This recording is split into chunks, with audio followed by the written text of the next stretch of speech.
এই তোমরা এখানে বসে জুয়া খেলছো কেন?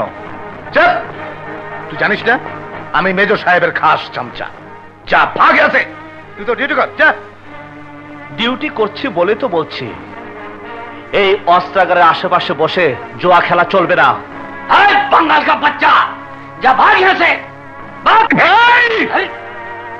পাকিস্তানি বর্বর, বাংলাদেশে বসে বাঙালিদেরকে গালি।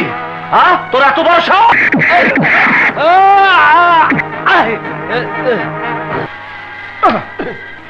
আজকের পর থেকে এই এরিয়াতে কোনোদিন তাস খেলতে পারবি না।